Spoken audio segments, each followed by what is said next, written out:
cadeia produtiva da carne bovina enfrenta desafios em diversas pontas e ainda precisa lutar contra alguns mitos. O Instituto Desenvolve Pecuária nasceu para unir as pontas da cadeia e encontrar estratégias para o enfrentamento de obstáculos. Hoje vamos conversar com Antônia Scalzilli, que é presidente do Instituto Desenvolve Pecuária. Tudo bem, Antônia? Prazer estar aqui com vocês mais uma vez. Bom, Antônia, o Instituto Desenvolve Pecuária é uma entidade jovem, mas já conta com muitas realizações, né?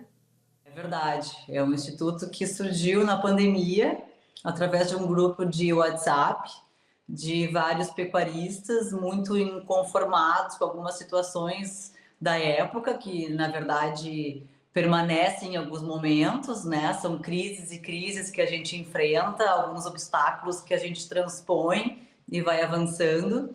Mas iniciou assim, entendendo que a gente precisava se unir para evoluir e avançar como pecuária do Rio Grande do Sul. E como foi que ocorreu a chamada para os demais elos da cadeia produtiva para alinhar os discursos e trabalhar em prol do setor?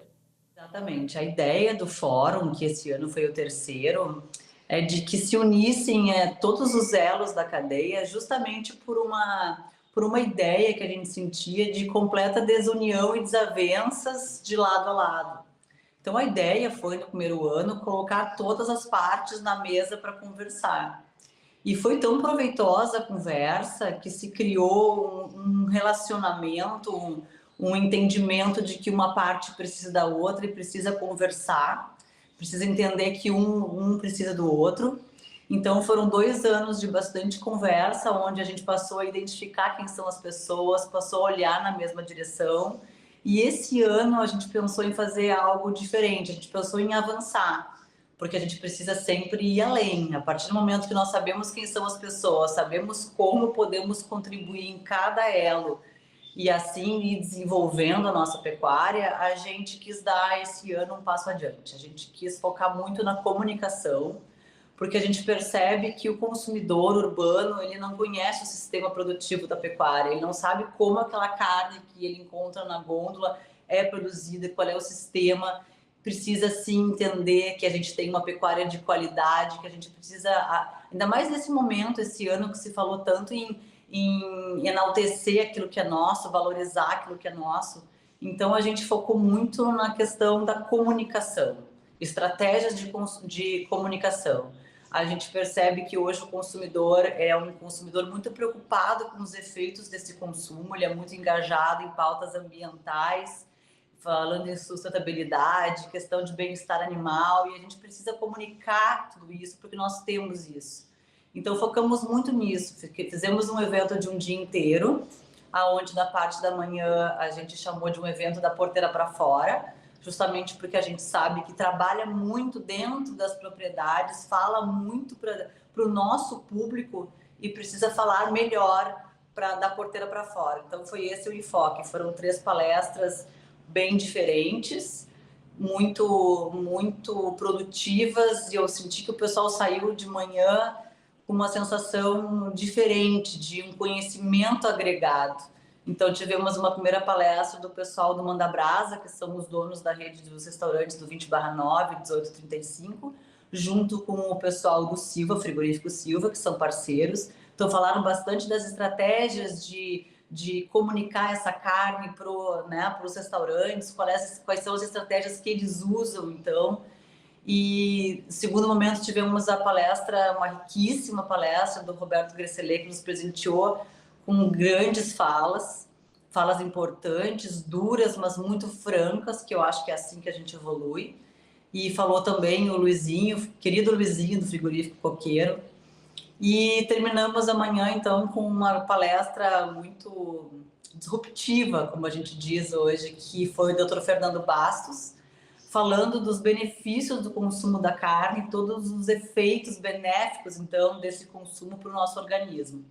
Então, foi realmente uma manhã muito diferente. E na tarde a gente fez ao contrário, a gente fez o porteira para dentro, onde nós, pecuaristas, discutimos ainda quais são os nossos problemas, como precisamos evoluir para aquilo que a gente entende que seja necessário aqui no estado. O pecuarista é muito bom em produzir. Como pensar em outros aspectos também? Eu acho que novas gerações estão chegando e eu acho que os estudos têm mostrado que quem não evoluir, quem não modificar o seu formato de trabalho vai ser tomado por... vai ser levado. Estima-se que até 2040, 50% dos pecuaristas não vão estar mais na atividade. Então, ou as novas gerações entram e fazem diferente, porque hoje as empresas, as instâncias são empresas rurais, no ambiente rural. E a gente precisa ter método, ter métrica, ter a empresa na mão, com dados para entender aonde precisa se evoluir. Então, eu acredito muito numa mudança de comportamento, de entendimento dessas gerações que estão vindo, e muita gente está vindo para a pecuária de outros lugares, o que é muito bom, porque são ideias novas, existe um entendimento de que o Rio Grande do Sul precisa recuperar um status que já teve, que hoje nós perdemos. Então, eu acredito muito nessa juventude que vai fazer diferente, porque para se ter resultados diferentes, só fazendo diferente. E você, como jovem representante dos pecuaristas, quais são as principais resistências que você encontra quando propõe novos encaminhamentos? Sabes que a gente percebe que as pessoas estão com essa compreensão. Existe hoje muita disponibilidade de boa informação. Existem excelentes cursos oferecidos, então a informação circula. Hoje até o desafio é controlar o excesso de informação. Então a gente começa a perceber que essa chave está mudando no ambiente rural também, que é muito bom. Sempre a informação, a modernização, a inovação, ela chega no campo através da agricultura. E hoje, como praticamente todo pecuarista, ele acaba trabalhando com a agricultura também, existe uma integração das duas atividades, é algo que chega na pecuária também e acho que essa chave está virando.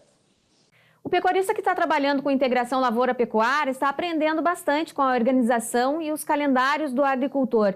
Isso já traz alguma diferença para a pecuária gaúcha?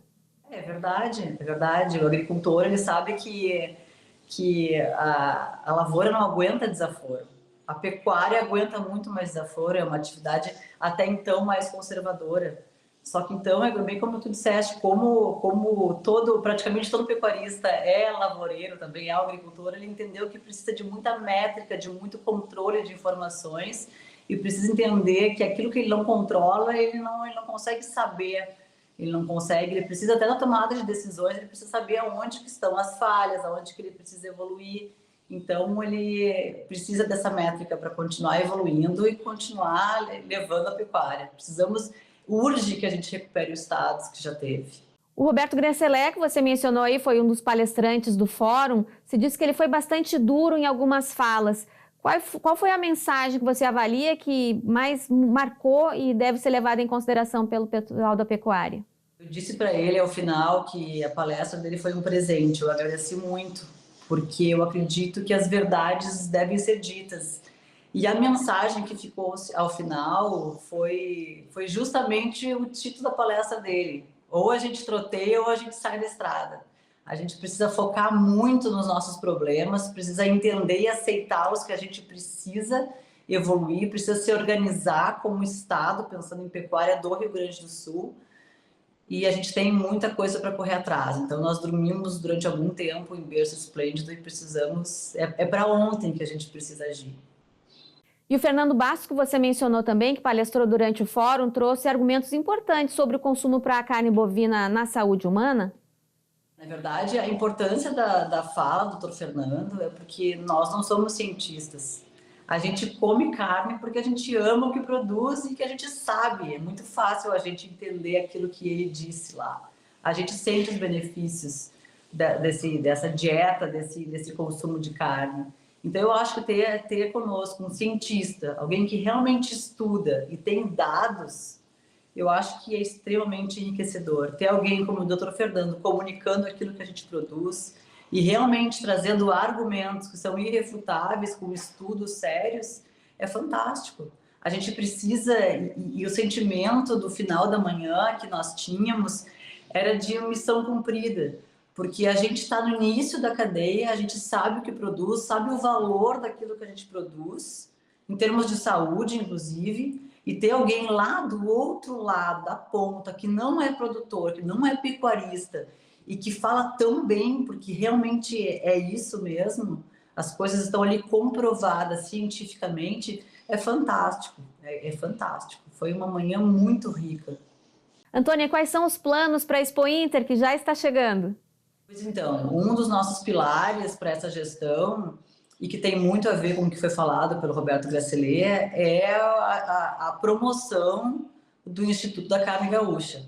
A gente entende que precisamos pensar o nosso estado como uma grande Estância Rio Grande do Sul, onde nós temos animais de qualidade, temos muita sustentabilidade, temos grandes diferenciais do restante do Brasil e a gente precisa focar nessa construção.